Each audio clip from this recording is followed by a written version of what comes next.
For anyone following online politics, the feeling of perplexity and bewilderment when listening to right-wing intellectuals is almost universal. There's a constant sense that the actual subject is never truly addressed. Instead, we're given surface-level arguments that collapse under basic scrutiny. Here's one of the most common and frankly dumbest tactics they use. The supposed objectivity of Christian morality. Right-wing thinkers often claim Christian morality is objective because it is grounded in the unchanging nature and will of a transcendent God. Moral truths are not based on human opinions or cultural norms, but on divine commands that reflect an eternal standard of goodness. Without such a divine foundation, morality becomes relative, varying with individual or societal preferences. But why exactly does this entail that Christian morality is objective? Let's reframe their argument a bit more honestly.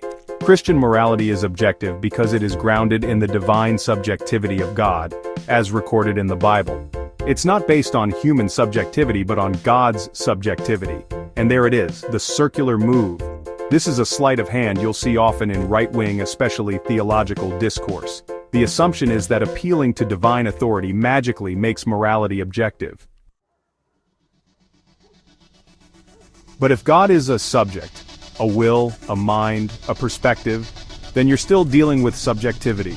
You're just elevating it to a metaphysical tier, divine subjectivity. That's not objectivity. That's just authority dressed as truth. It's like me saying, my morality is objective because it's based on Kant's categorical imperative. That would be ridiculous. It's still a framework developed by a subject, just a different one.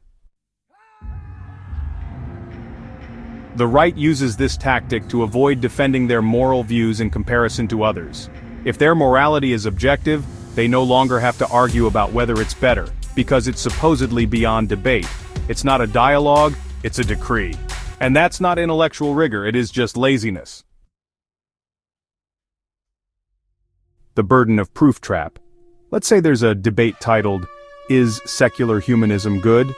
A common tactic in these debates is for the right-wing participant to claim that the burden of proof lies entirely with the humanist, since they're making the positive claim that secular humanism is good. And that's fair. The person making the positive claim does bear the responsibility of justifying it. But here's where the tactic gets dishonest. Right-wing debaters often extend the burden of proof to mean that only the humanist must define what good means. They act as if the Christian or conservative critic can reject the claim without ever clarifying their own understanding of good. But that's incoherent. If you're on the opposing side of the debate, if you're saying that secular humanism is not good, then by necessity you must have some concept of good in mind. How could you possibly reject the claim if you don't even know what's being claimed? In other words, agreeing on what good means isn't part of the debate itself, it's pre-debate groundwork. It's how we define the standard by which the claim is going to be judged. Without that shared or at least articulated standard, there's no way to evaluate whether secular humanism meets it. Right-wing debaters often refuse to articulate or commit to any definition of good. Why? Because it gives them a strategic advantage. If no standard is ever clearly established, they can always claim that the opposing argument has failed, no matter what is said. This is intellectual evasion disguised as argument. It's not about engaging in a fair comparison of moral systems. It's about keeping the terms of evaluation forever ambiguous, so their opponent can never win, and they never have to risk losing. As you can see, right wings often do not argue. They say nothing, and their opposition is only going to be right in terms of perfection, not in terms of having a better argument than mine. It is just laziness. The definition trap. This lazy debate tactic often shows up alongside the claim that Christian morality is objective. Once that's declared, right-wing debaters act like they're exempt from the burden of defining what good actually means, the core of any moral system. Instead, they flip the burden onto their opponent, usually a secular moralist, who is now expected to give a perfect definition of good. If that definition is even slightly flawed, vague, or incomplete, it's dismissed as invalid. But here's the fallacy, the idea that a perfect definition is even possible. In philosophy of language, definitions are never absolute. Any definition is going to fall into one of three categories. 1. Coherent but incomplete. It makes sense but doesn't capture everything the word refers to. 2. Complete but incoherent. It tries to include everything but ends up with contradictions. 3. Over-inclusive. It includes things that shouldn't be in the category at all. Let's take an example. What is a car? We might say, a car is a wheeled motor vehicle primarily designed for transporting people rather than goods.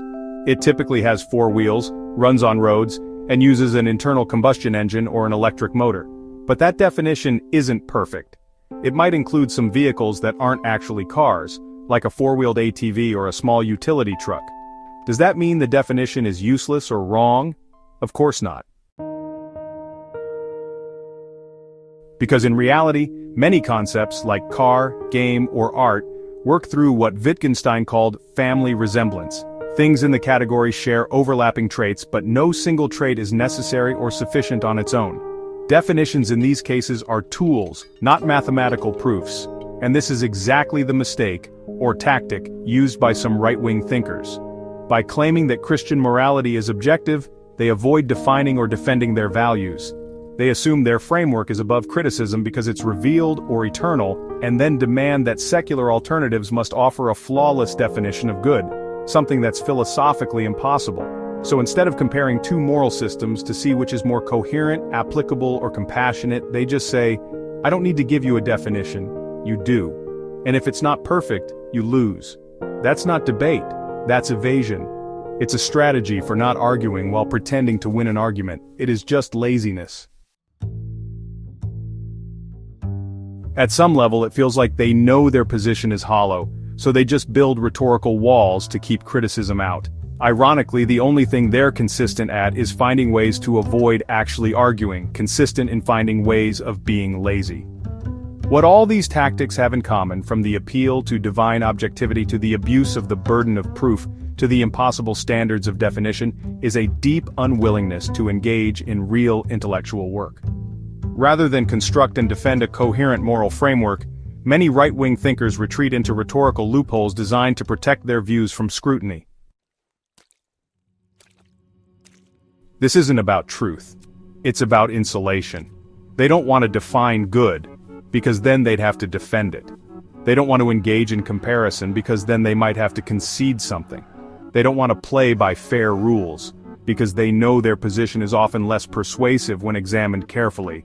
So instead they hide behind metaphysical declarations, move goalposts, and demand perfection from others, while offering vagueness themselves. In the end, this isn't a battle of ideas, it's a performance of certainty. And the real danger is that this intellectual laziness doesn't just weaken debate, it undermines public discourse as a whole. If we let these evasive strategies pass for argument, we stop asking better questions, stop refining our thinking, and stop holding bad ideas accountable. So yes, let's call it what it is, laziness. And let's do better.